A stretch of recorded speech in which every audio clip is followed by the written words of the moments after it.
Welcome to bird media. నేను మీ Pawan Krishnamurthy. Stand up comedy అంటే నించుని నవ్వించడం ఈ మధ్యకాలంలో చాలా ఎక్కువైంది. మనకి జబర్దస్త్ స్కిట్లు ఇలాంటివన్నీ చూస్తూనే ఉన్నాం. స్టాండప్ కామెడీకి కూడా ఒక హెల్దీనెస్ అనేది ముందు నుంచి ఉండేది, కానీ దాన్ని అపభ్రంశం చేసేసి అప్రతిష్ట పాలు చేసి ఇష్టం వచ్చినట్టు అంటే బూతులు మాట్లాడడం, ఒకళ్ళ వ్యక్తిత్వ హననం చేయడం మాత్రమే స్టాండప్ కామెడీ కింద ఇటీవల కాలంలో ఈ కల్చర్ బాగా పెరుగుతోంది. ఎవరిని పడితే వాడిని, పాలిటిక్స్ లేదు, జియో పాలిటిక్స్ లేదు, ఇంటర్నేషనల్ లేదు, ఇండివిజువల్ లేదు, సెలబ్రిటీస్ లేదు, కష్టపడి పనిచేసిన వాళ్ళు లేదు, గౌరవప్రదమైనటువంటి పదవుల్లో ఉన్న వాళ్ళు లేదు, ఇష్టం వచ్చినట్టు ఎవడి పడితే వాడు ఇష్టం వచ్చినట్టు మాట్లాడాడు. నిహారిక కూడా లేదా ప్రతిసారి ఫోన్ చేసి కళ్యాణ్ బాబు నెంబరు సాగుకొట్టిందండి. పనోడి కన్ఫ్యూజ్ సార్ అంటే కూతురు కదా ఫ్యాన్స్ ల్యాబ్ బిహేవ్ చేస్తుందంటే ఏం జరుగుతుంది ఇక్కడ. నాకు బాబు సెడ్ ఏం లేదు, ఫస్ట్ టైం డివోర్స్ అయింది కదా, ఆ డివోర్స్ పేపర్ మీద సైన్ ఎటు పెట్టాలో అర్థం కావట్లేదంట. వాళ్ళ బాబాకి అలవాటు ఉంది కదా.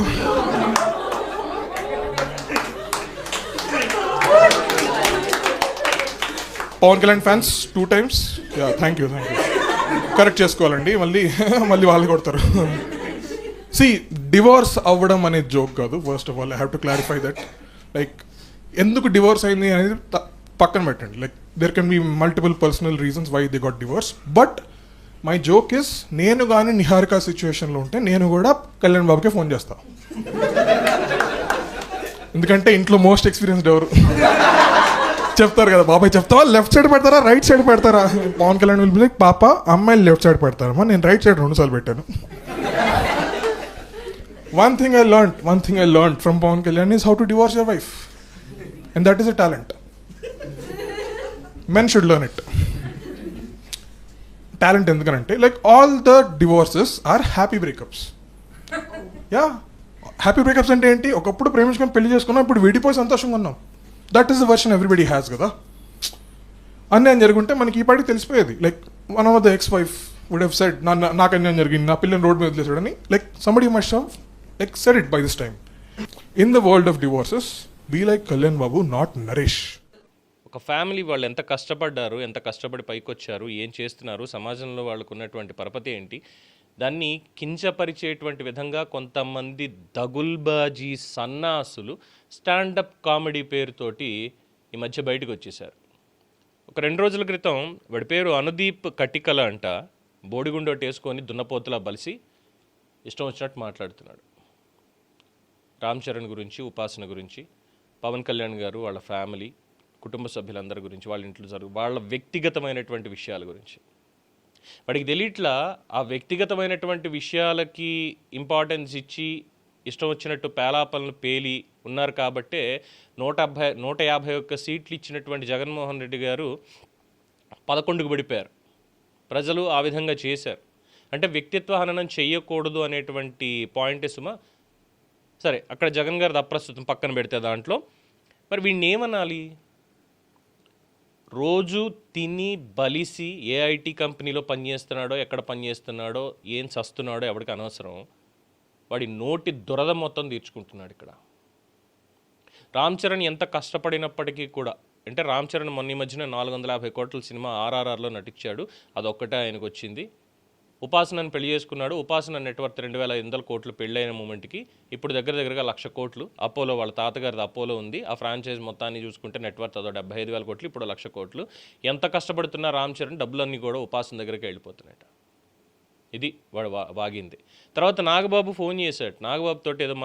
నాగబాబు గారు ఏదో మాట్లాడుతూ చేశారట. ఏంటంటే వాళ్ళ ఇంట్లో ఉన్నటువంటి తన కుమార్తె పర్సనల్ విషయాలు, లేదంటే దానికి సంబంధించి ఎక్స్పీరియన్స్ అంటే మళ్ళీ పవన్ కళ్యాణ్ అంటూ నోటి నుంచి విరేచనాలు చేసుకున్నాడు ఆ దరిద్రుడు.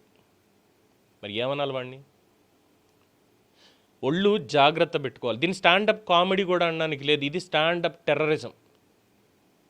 మేధావితనం ముసుగులో, ఇంటలెక్చువల్స్ అనేటువంటి ముసుగులో, వీకెండ్ ఎంజాయ్ చేయాలి, ఏదో సరదాగా మాట్లాడుకోవాలనేటువంటి ముసుగులో 10 మందిని వ్యక్తిత్వ హననం చేస్తూ, క్యారెక్టర్ అసాసినేషన్ చేస్తూ కొంతమంది దరిద్రులు ఆ కూర్చుని అక్కడ చేసేటువంటి ఈ ప్రహసనం. స్టాండప్ కామెడీని నేను తప్పుపట్టట్లేదు, ఎందుకంటే అది ఇప్పటి నుంచి కాదు, మనకు అనాదిగా వస్తుంది.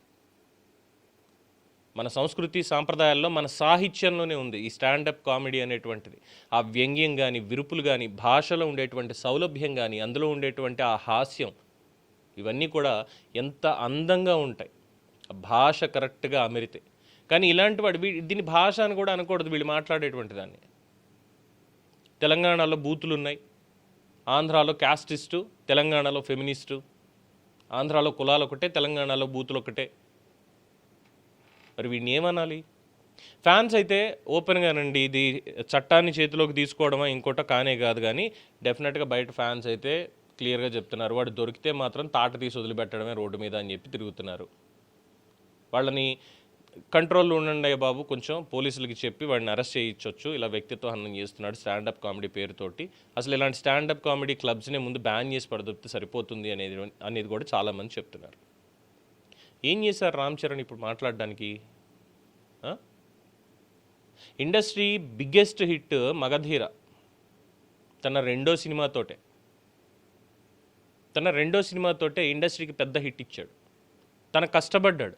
చిరంజీవి అనేటువంటి ఒక మహావృక్షం, ఆ వృక్షం కింద ఇన్ జనరల్గా అంటే మర్రి చెట్టు కింద వేరే వృక్షాలు ఏవి మొలవ్వు, అక్కడ ఎదగలేవు అవి అంటారు సరా.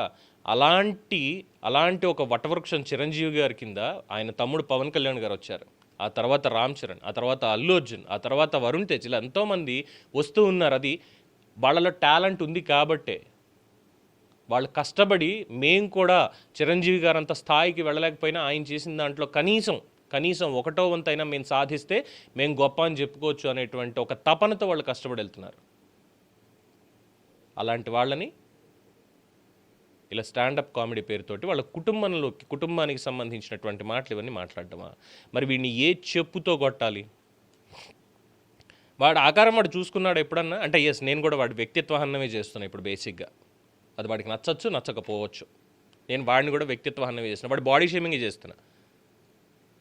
ఆ గుండె ఏంటి, ఆ కళ్ళజోడేంటి, ఆ చారలు చొక్కా ఏంటి, అది జైలుకి వెళ్ళి వచ్చినట్టు పందిలా ఆ నవ్వడం ఏంటి? బుద్ధి జ్ఞానం ఉన్నాయా వాడికి ఏమన్నా అసలు?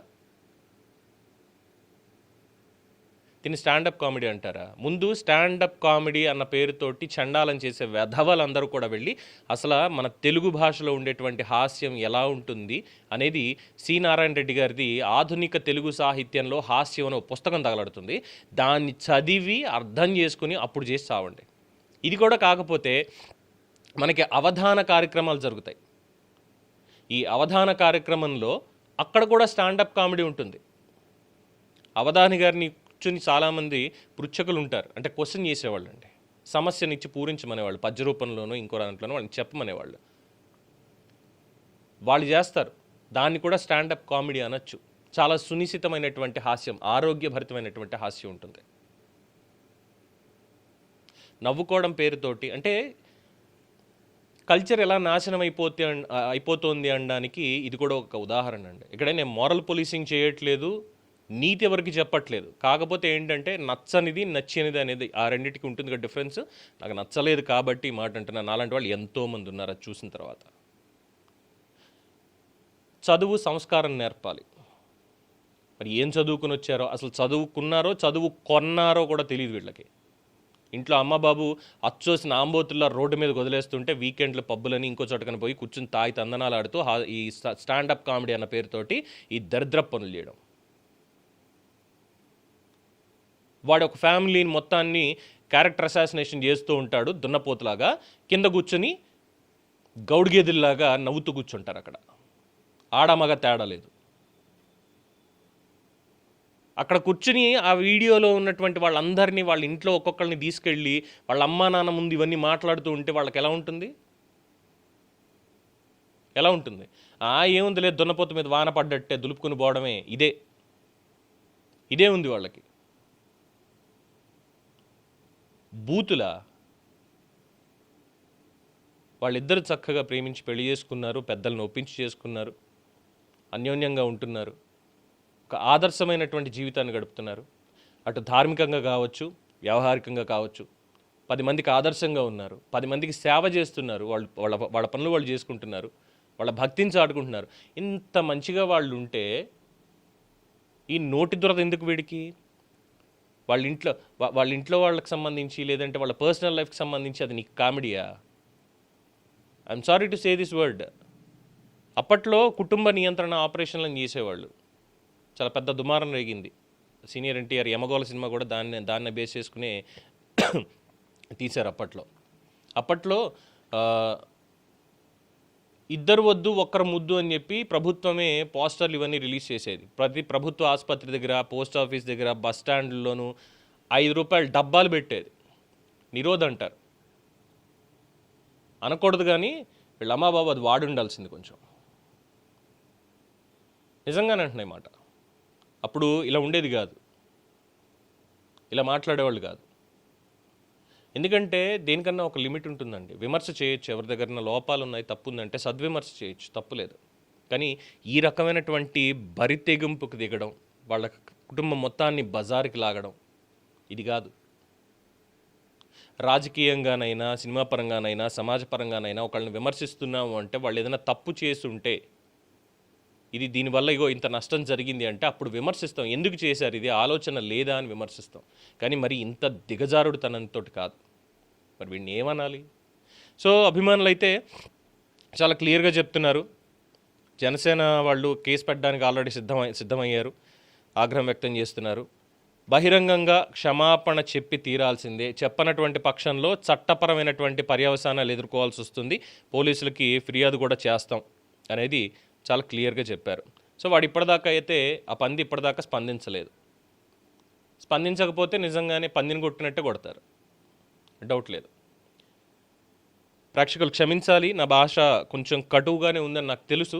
కానీ ఇలాంటి వాళ్ళకి ఈ భాషలో కూడా చెప్పకపోతే అంటే ఎందుకు పవన్ అనవసరంగా మన మన గౌరవాన్ని ఎందుకు అనవసరంగా వాళ్ళని ఏదో మాట్లాడి మనం తగ్గించుకోవడం అంటే, ప్రతిసారి తగ్గుతూ కూర్చుంటే ప్రతిసారి తొక్కుతూనే ఉంటారండి.